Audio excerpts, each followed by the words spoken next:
Shalom and welcome to Zayin branch Ministries. Long time no see. I just thank Abba Father for this time. We are in the month of Sivan. Praise be to Abba.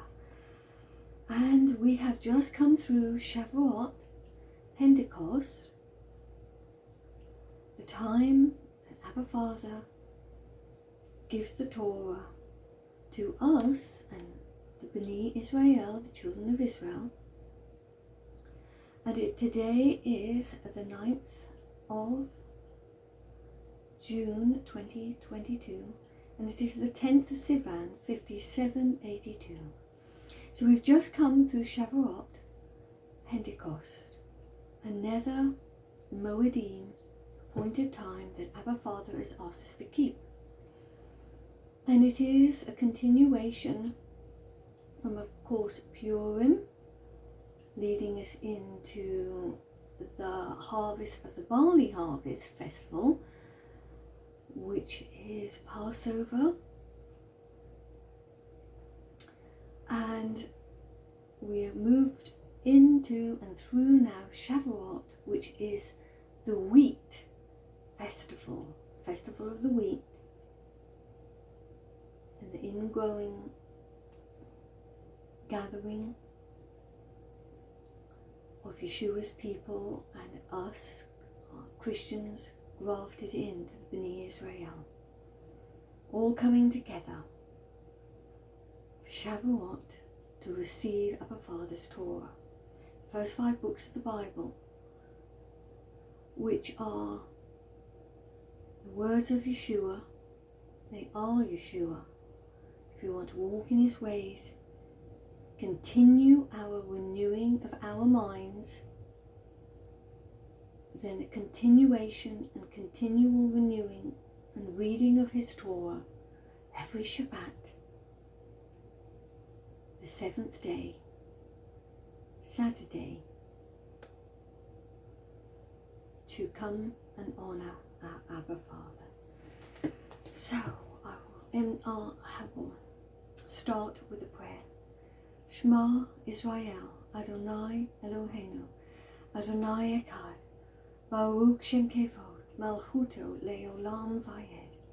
Hear, O Israel, the Lord our God, the Lord is one. Praise be his name and his glorious sovereignty, forever and ever. And you shall love the Lord your God with all your heart, with all your soul, with all your might. And these words which I command you this day shall be upon your heart, and you shall teach them thoroughly to your children, when you sit in your house, when you walk on the road, when you lie down, and when you rise. It shall be for a reminder on your arm, and tefillin between your eyes. You shall write them on the doorposts of your house and upon your gates. And when the word entered the world, freedom entered it. And Yeshua was asked about about the Shema in Deuteronomy, Mark and Luke. And Yeshua replied, Shema Israel, Adonai Eloheinu, Adonai Echad. Baruch Shem Kevod, Malchuto Leolam Vayed. Hear, O Israel, the Lord our God, the Lord is one. Praise be the name of his glorious sovereignty forever and ever. And that is the first and greatest commandment, Yeshua said, and the second is like it, to love your neighbours as yourself. And upon these 2 great commandments hinge all 613 that exist in the Bible. So, keeping with Shavuot Pentecost, and of course the fire came down into the congregation, tongues of fire, where they were speaking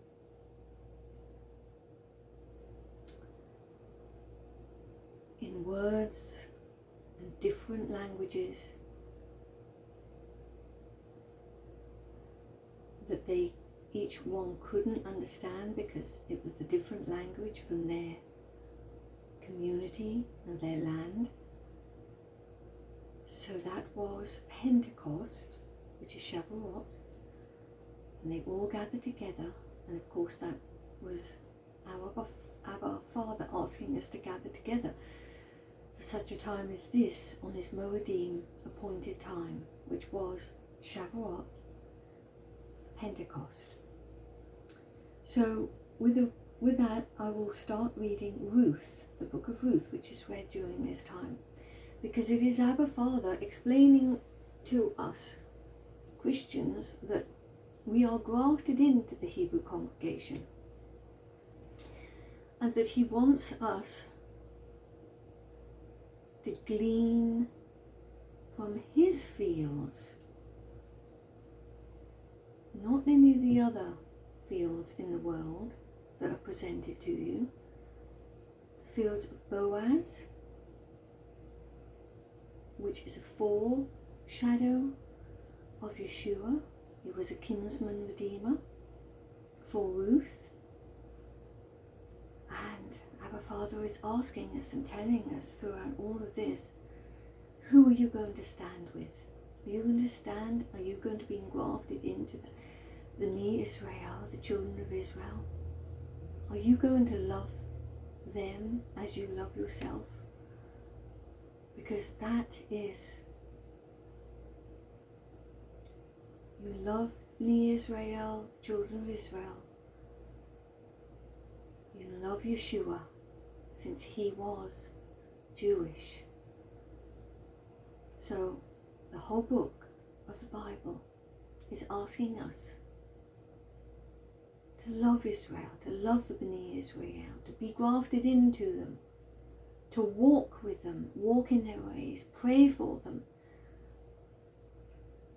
Because Yeshua will be returning to the New Jerusalem. When he returns, we say, Bo, Yeshua, Bo. Come, Yeshua, come. Gather us all from the four corners of the earth to the New Jerusalem, where we can live in peace with the children of Israel and of course Yeshua.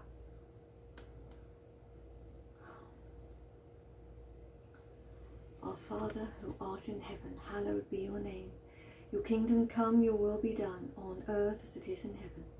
Give us this day our daily bread, and forgive us our trespasses, as we forgive those who trespass against us. And lead us not into temptation, but deliver us from the evil one. For to you is the kingdom, the power, and the glory, forever and ever. Amen. And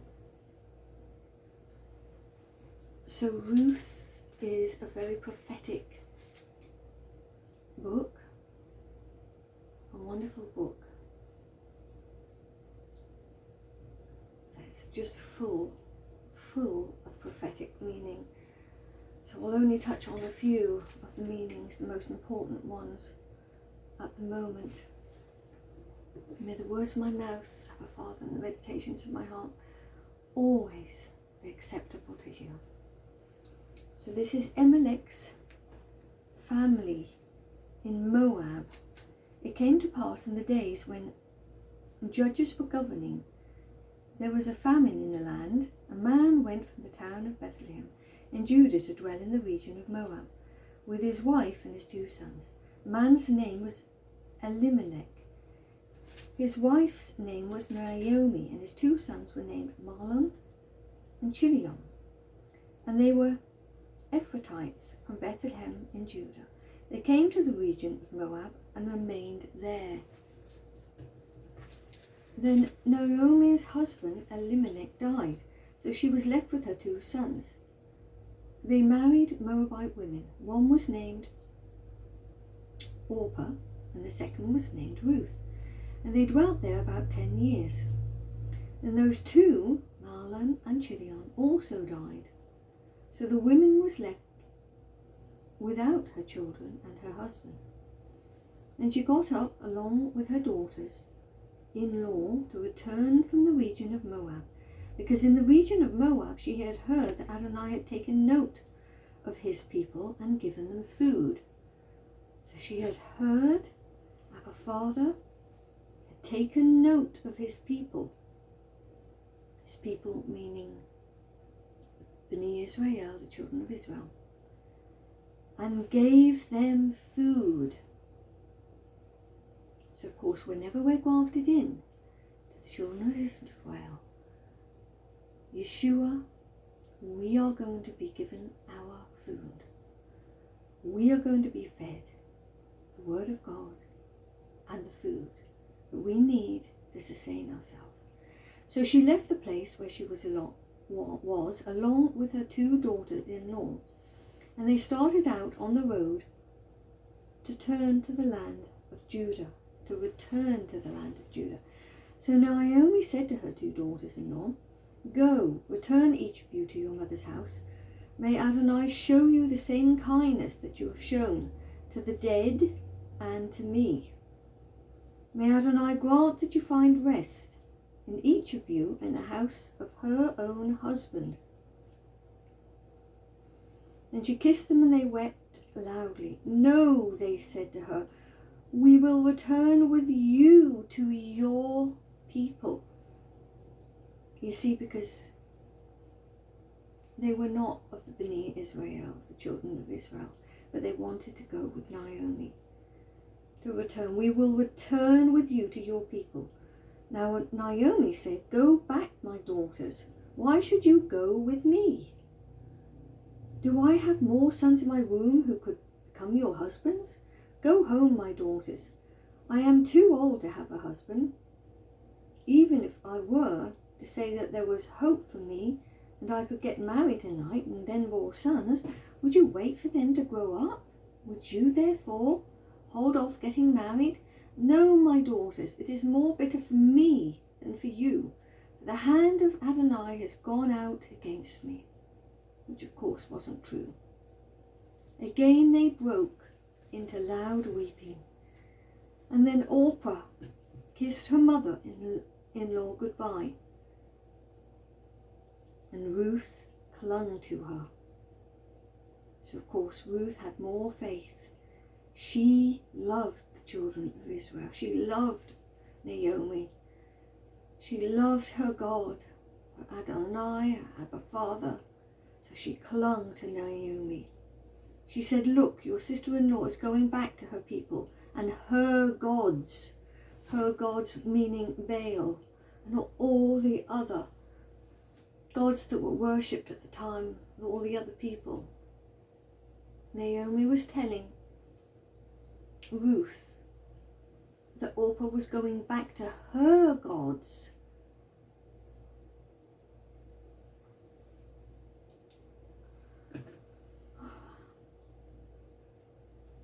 "Return along with your sister-in-law," she told her. And the next is Ruth's covenant with Naomi. And Ruth replied, "Do not plead with me to abandon you, to turn back from following you. For where you go, I will go, and where you stay, I will stay. Your people will be my people, and your God, my God. Where you die, I will die, and there I will be buried. May Adonai deal with me, and worse, if anything but death comes between me and you." When she saw that Ruth was determined to go with her, she no longer spoke to Ruth about it. So the 2 of them went on until they arrived in Bethlehem.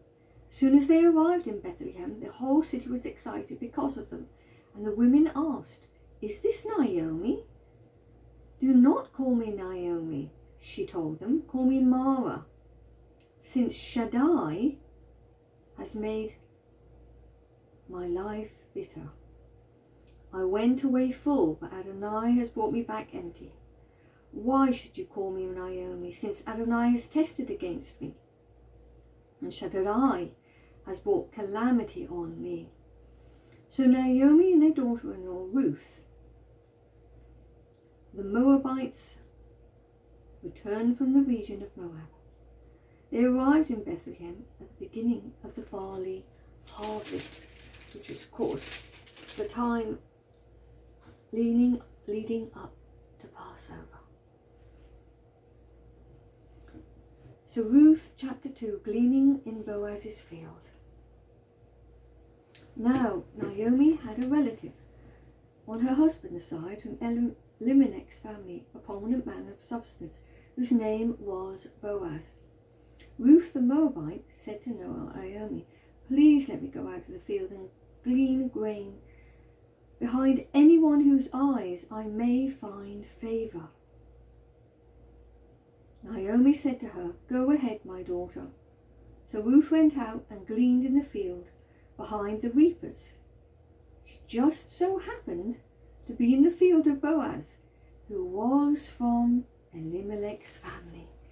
So isn't Abba Father has a sense of humour, saying she just so happened to be in the field of Boaz, who was from Elimelech's family.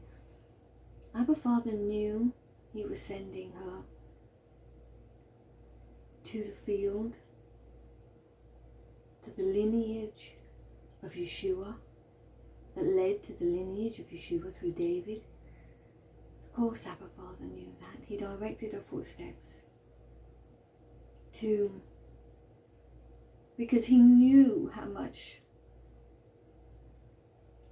Ruth loved his children, his Bnei Israel. He knew how much Ruth loved his children, how much she loved Naomi. Of course, Abba Father had a plan for Ruth all the time, as he has a plan for us all. He provides for us all. He has a plan for us all, even though we don't know it.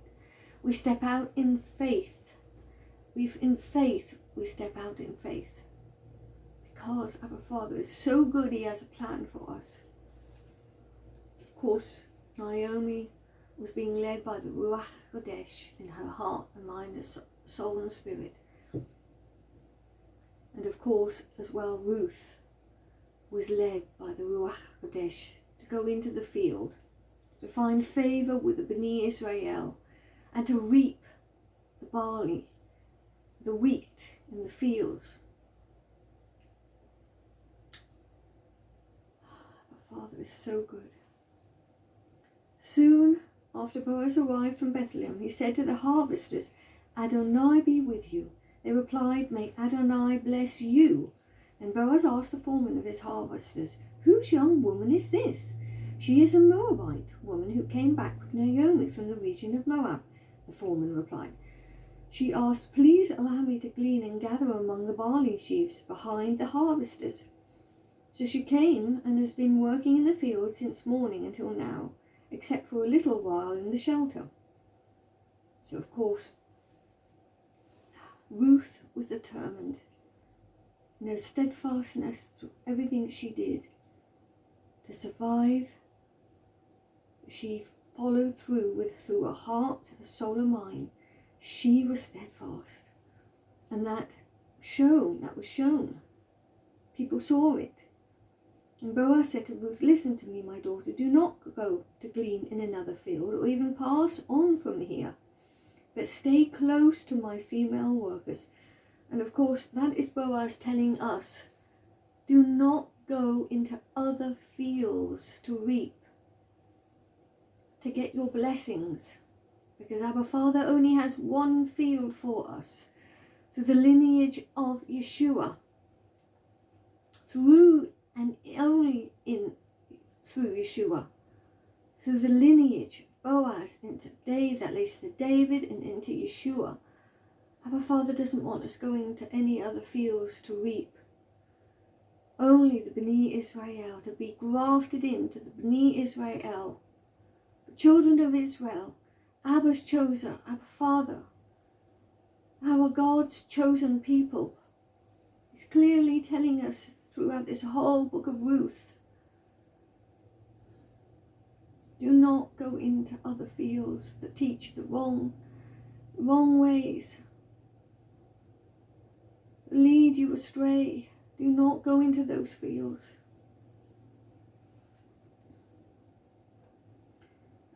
I'll read it again. Then Boaz said to Ruth, listen to me, my daughter. Do not go to glean in another field or even pass on from here. But stay close to my female workers. Keep your eyes on the field that they are harvesting and follow after them. I strongly ordered the young men not to touch you. When you are thirsty, you can go to the jars and drink from the water. The young men have drawn. That is water, Yeshua's living water. Yeshua's water is living waters. Then she fell upon her face, bowing to the ground, and said to him, why have I found favour in your eyes that you have noticed me, even though I am a foreigner? You see, Abba Father notices. He knows all our ways. He knows how we walk. He notices, knows everything. He hears everything. He sees everything. His 7 eyes running over this whole earth. And he knows. He has chosen us, and he sees us and wants us to walk in his ways. Abba Father wants us to walk in his way.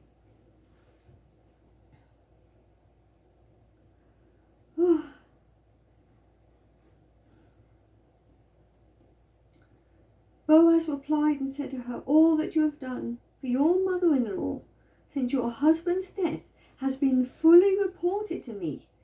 How you left your father and mother in the land of your birth and came to the peoples you did not know before.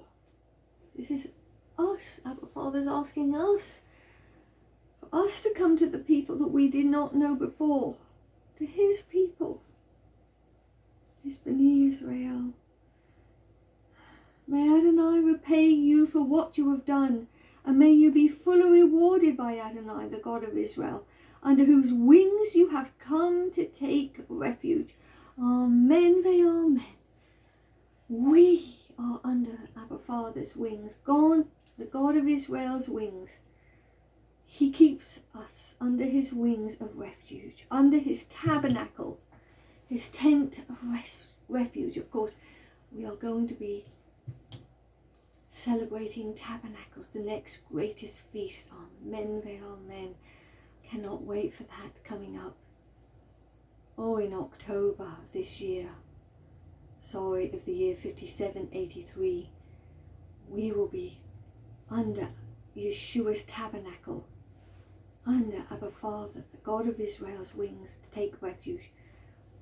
And she said, may I continue to find favour in your eyes, my Lord, for you have comforted me and spoken kindly to your maidservant, even though I am not one of your maidservants. At mealtime, Boaz said to her, come over here and eat some bread and dip your piece into the wine vinegar.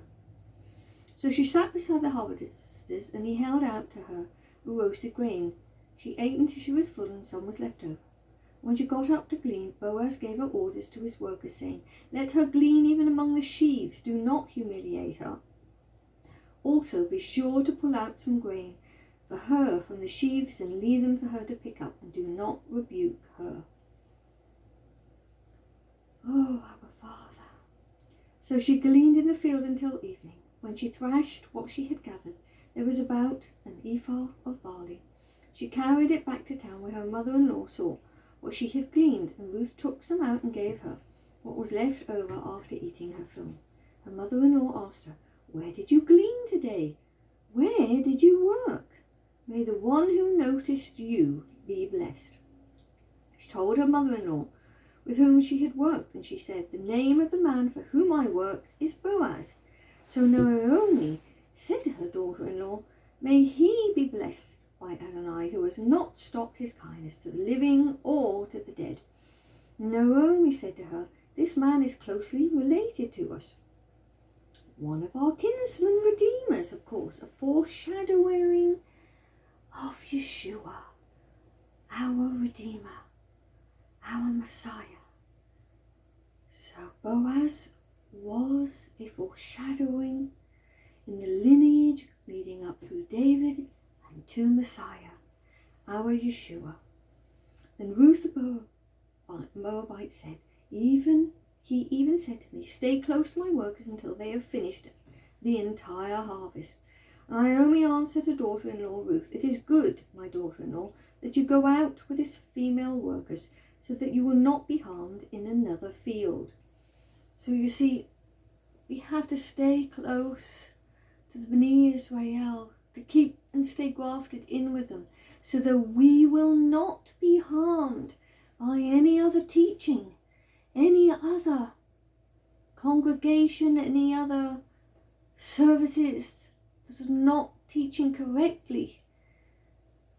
We are to stay in Yeshua's field, where he will provide all our needs. Amen ve'amen. So she stayed close to Boaz's female workers, gleaning until the barley harvest and the wheat harvest were completed. Meanwhile, she lived with her mother-in-law, Naomi the matchmaker. So Naomi, her mother-in-law, said to her, "My daughter, should I not be seeking a resting place for you, so it may go well for you? Now is Boaz, with whose female workers you have been, not our relative? Look, he will be winnowing barley tonight at the threshing floor. So bathe and perfume yourself and put on the cloak and go down to the threshing floor, but do not make yourself known to the man until he has finished eating and drinking. Let it be that when he lies down and you know the place where he lies down, go uncover his feet and lie down there, and he will tell you what to do." And Ruth answered her, "I will do everything you say." So she went down to the threshing floor and did everything her mother-in-law said. After Boaz ate, drank, and was in a good mood, he went to lie down at the far side of the grain pile. So she came to the grain pile quietly, uncovering his feet, and lay down. Now in the middle of the night, the man was startled and pulled back. And to his surprise, a woman was lying at his feet. "Who are you?" he asked. "I am Ruth, your handmaid," she answered. "Spread the corner of your garment over your handmaid, for you are a Goel." "May you be blessed by Adonai, my daughter," he replied. "You have made the latter act of loyalty greater than the first by not running after the young men, whether rich or poor. Now, my daughter, do not be afraid. Everything you propose I will do for you, for everyone in town knows that you are a woman of valor. Although it is true that I am a Goel, there is one who is closer to Goel than me. Stay here tonight and in the morning. If he will be your Goel, good. Let him do so. But if he is not willing to be your Goel, then I will be your Goel myself. As surely as Adonai lives, lie down until the morning." So she lay at his feet until the morning, but got up before one person could be distinguished from another. For he said, "Do not let it be known that the woman came to the threshing floor." And he said, "Bring the cloak you are wearing and hold it out." She held it out and he poured 6 measures of barley into it and put it on her. Then he returned to town. When Ruth came back to her mother-in-law, Naomi, "How did it go, my daughter?" So Ruth told her all that the man had done for her. And she said, "He gave me 6 measures of barley, for he said, 'You shouldn't go back to your mother-in-law empty-handed.' Wait, my daughter," Naomi said, "until you find out how the matter turns out, for he will not rest until he has settled the matter today." Yeah. So Ruth chapter 4. Who will redeem? Meanwhile, Boaz had gone up to the gate and sat down there. And all of a sudden, the Goel about whom Boaz had spoken passed by. "Come over," he called, "and sit down here, my friend." So he came over and sat down. And Boaz took 10 of the town's elders and said, "Sit down here." So they sat down. Then he said to the Goel, "Naomi has returned from the region of Moab, is selling the parcel of land that belongs to our brother Elimelech. I thought I should inform you, saying, buy it in the presence of the people sitting here and in the presence of the elders of my people. If you want to redeem it, redeem it. But if it will not be redeemed, then tell me so that I can know, because there is no one else in line to redeem it. I am after you. I will redeem it," he said. And Boaz said, "On the day you buy the field from Naomi's hand, You will also acquire Ruth the Moabite, the wife of the deceased, in order to raise up the name of the deceased over his inheritance. So, Abba Father has a Shemitah years, and the way that the land is sown throughout the years, that whatever transpires during those years, reaping and sowing, marrying, getting married, losing husbands, it's all tied into the land and what the land is worth. So, of course, the land belonged to Naomi's ancestry, lineage, and of course Ruth was considered her daughter now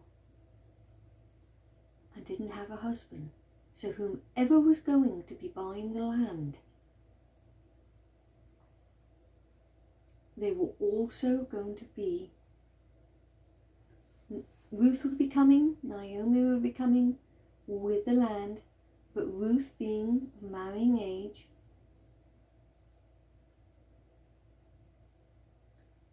would be part of it, would be part of the agreement.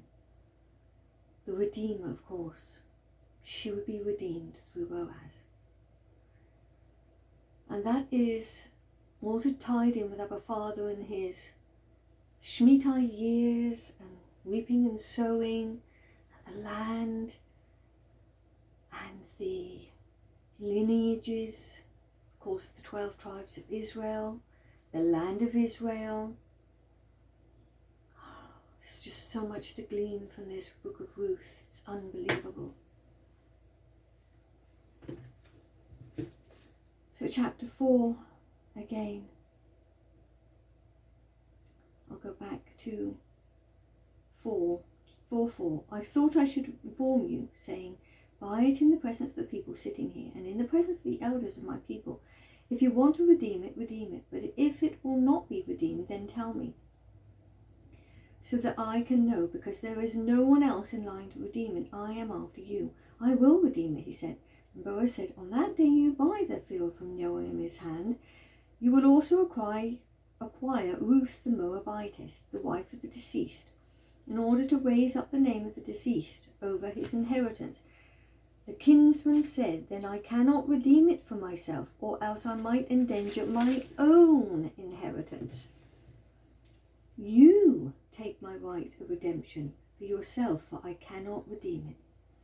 Now in the past in Israel, one removed his sandal and gave it to another, in order to finalize the redemption and transfer of a matter. This was a legal transaction in Israel. So the kinsman said to Boaz, buy it for yourself, then took off his shoe. Boaz announced to the elders and all the people, you are my witnesses today that I have bought from Naomi all that belonged to Elimelech, and all that belonged to Shiloh and Mahlon. Moreover, I have acquired Ruth the Moabitess, the widow of Mahlon, to be my wife, in order to raise up the name of the deceased over his inheritance, so that the name of the deceased will not be cut off from his brothers or from the gate of his town. You are witnesses today. All the people at the gate and the elders said, we are witnesses. May Adonai make the woman who has come into your house like Rachel and like Leah, who both built up the house of Israel. May you prosper in Ephraim and be renowned in Bethlehem. May your house be like the house of Perez. Perez, another word for Yeshua, lineage of David, Yeshua, whom Tamar bore to Judah, through the seed that Adonai will give you by this young woman. So Boaz took Ruth, and she became his wife. When he went to her, Adonai enabled her to conceive, and she gave birth to a son. Then the woman said to Naomi, blessed be Adonai, who has not left you without a Goel today.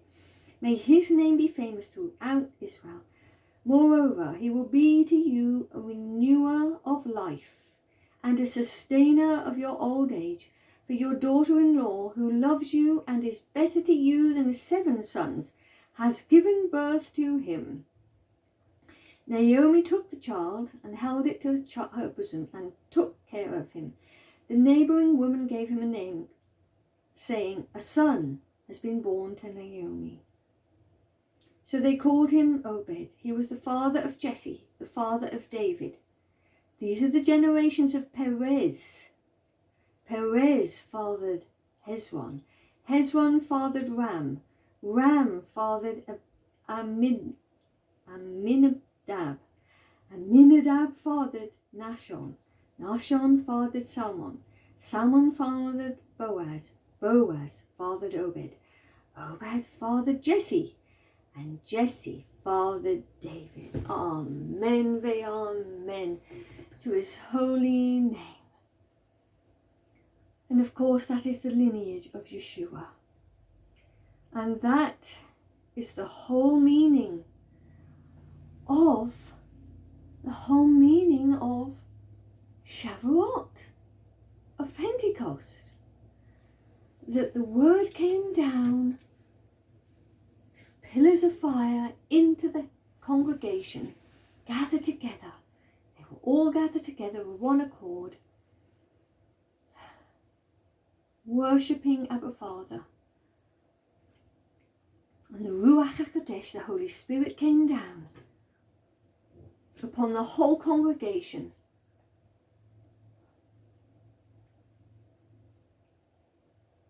They all spoke in tongues. Amen ve'amen to his holy name. Oh, Abba Father, thank you. May the words of my mouth and the meditations of my heart always find favour before you, Abba Father. Thank you, Abba Father, for your Shavuot, for your Moedim appointed times, for your Book of Ruth that makes it so clear to us that we have to be engrafted and know and learn. That's the only way through Yeshua, through the Yeshua to Abba Father, to be engrafted through the Bnei Israel, the children of Israel, through Yeshua. Oh, Abba Father, that is so much to learn through the Book of Ruth. So much to glean there. And I only went through it quickly, just pointing out, Abba Father, that you help us to stay in your Torah. It is the giving of the Torah, Shavuot, when you came and gave the Torah, not just to you, Bnei Israel, to the people who were grafted in there, who were not Jewish, but they loved Yeshua, they loved their God, their Abba Father, Adonai. So that is all about Shavuot. And I hope and pray that this has blessed you and hopefully gleaned some insight into sowing and reaping and the benefits that we get out of it through walking in Yeshua's way, through his Torah, reading his Torah, and the renewing of our minds. Amen ve'amen, by his holy name. Thank you very much for listening to Zayin Branch Ministries. I am fundraising for the ministry for a kosher tabernacle tent for the upcoming Feast of Tabernacles in October. So if you find it in your heart to donate, please donate for the tabernacle tent that we will need to erect a kosher tabernacle tent for tabernacles, the next Moedim appointed time coming up on Abba Father's calendar in 5783. Amen, amen. I'm going to leave you with this prayer. May the Lord bless you and may the Lord keep you. May the Lord make his face to shine upon you and be gracious to you. May the Lord lift up his countenance upon you and give you his shalom, his peace. Thank you very much for listening, and Shabbat Shalom to you. Thank you and Shalom.